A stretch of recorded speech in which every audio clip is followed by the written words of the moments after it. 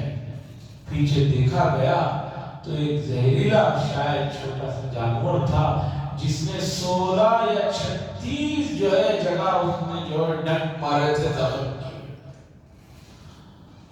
شاگردوں نے کہا حضرت اسی وقت آپ نے کیوں نہیں کہہ دیا؟ حضرت امام مالک نے فرمایا حدیث رسول پڑھاتے ہوئے میں کیسے ان چیزوں کی طرف توجہ کرتا؟ اس سے اندازہ لگائیے کہ ان حضرات کو رسول اللہ صلی اللہ علیہ وسلم اور آپ کی چیزوں سے کس درجے محبت تھی۔ امام مالک رحمۃ اللہ علیہ ایک مرتبہ خواب دیکھتے ہیں، خواب میں رسول اللہ صلی اللہ علیہ وسلم کی زیارت ہوتی ہے۔ امام مالک رحمۃ اللہ علیہ خواب میں رسول اللہ صلی اللہ علیہ وسلم سے پوچھتے ہیں یا رسول اللہ صلی اللہ علیہ وسلم قیامت کب آئے گا؟ تو رسول اللہ صلی اللہ علیہ وسلم نے خواب میں اس طرح ہاتھ کا اشارہ کیا۔ اس کے بعد خواب سے ہی بیدار ہوئے، صبح اٹھ کر انہوں نے سوچا کہ کیا تعبیر ہے، کیا تعبیر ہے۔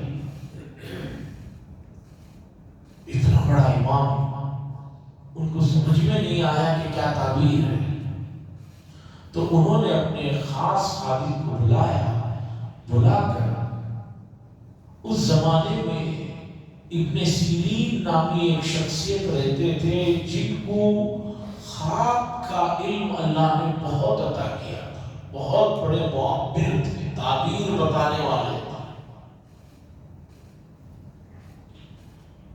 اچھا، امام مالک کے بارے میں جب بات چلی ہے تو یہ بھی سنتے چلے ان کی ایک اور بھی بڑی بات نقل کی گئی۔ انہوں نے چند لوگوں کو صرف اسی لیے رکھا تھا کہ مدینے کے اطراف و اکناف میں جہاں لوگ بیٹھ کر گفتگو کرتے ہیں یہ شریک رہے اور وہ امام مالک کے بارے میں کیا کہتے ہیں سنیں۔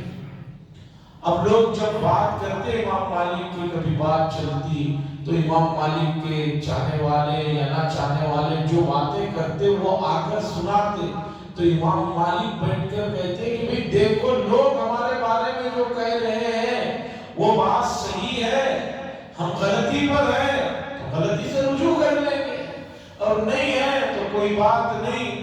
تو جان کر کہ بھئی میری کوئی غلطی میرے پیچھے کوئی بیان کر رہا ہو تو اسے سن کر اسے درست کر لیتے تھے، اس درجے کے یہ لوگ تھے۔ آج تو پیچھے چھوڑیے، سامنے بھی کوئی کسی کو کچھ بتا دے تو ہنگامہ ہو جاتا ہے۔ یہ امت کے ترقی کے آسان نہیں۔ بہرحال معبر ابن سیرین تھے، ان کے پاس امام مالک نے خادم کو بھیجا، وہ خادم گیا، جا کر ابن سیرین سے پوچھا میں نے ایک آدمی نے خواب دیکھا ہے کہ رسول اللہ صلی اللہ علیہ وسلم نے ہاتھ کا اشارہ کیا، اس کی تعبیر کیا۔ ابن سیرین بڑے درجے کے آدمی، انہوں نے کہا کہ بھئی کس نے خواب دیکھا ہے؟ امام مالک نے کہا تھا میرا نام مت بتانا۔ اس نے کہا دیکھیں ایک ساتھ۔ انہوں نے کہا بھئی جب تک نام نہیں بتاؤ گے تعبیر نہیں دوں گا۔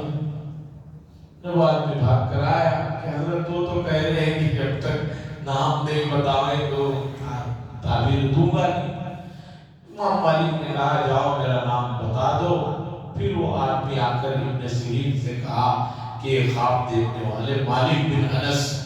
ابن سیرین رحمۃ اللہ علیہ نے فرمایا جب تم نے خواب ذکر کیا تبھی میں سمجھ گیا اتنا بڑا خواب کوئی نارمل آدمی تو دیکھ ہی نہیں سکتا، اس لیے میں نام جاننا چاہ رہا تھا کہ وہ خواب کون دیکھا ہے۔ اور اس وقت مدینے میں حضرت امام مالک سے بڑا تو کوئی آدمی نہیں ہے۔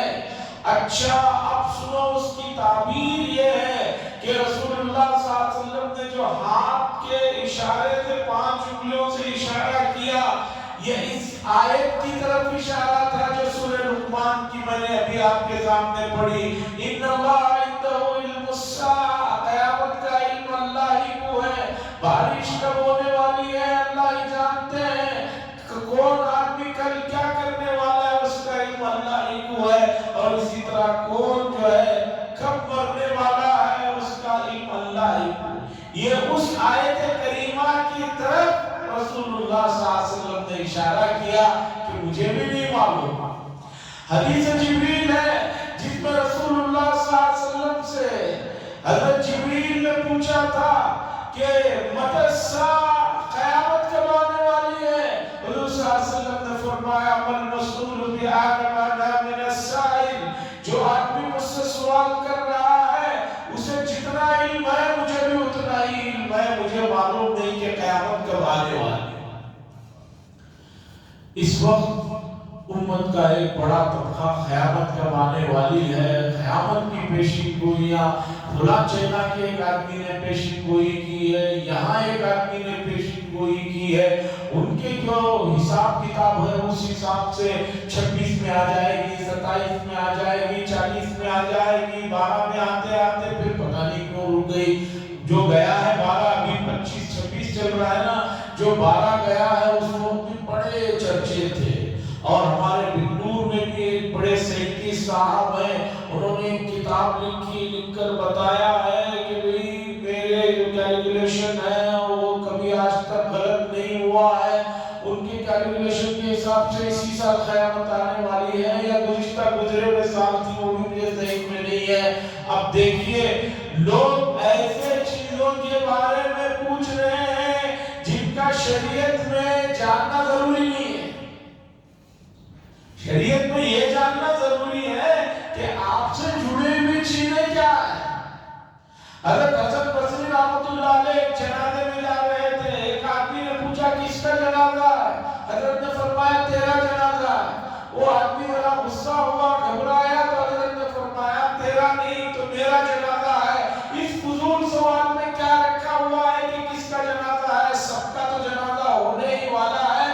جو چیز آخرت کی تیاری کرنی ہے اس کی طرف توجہ دو۔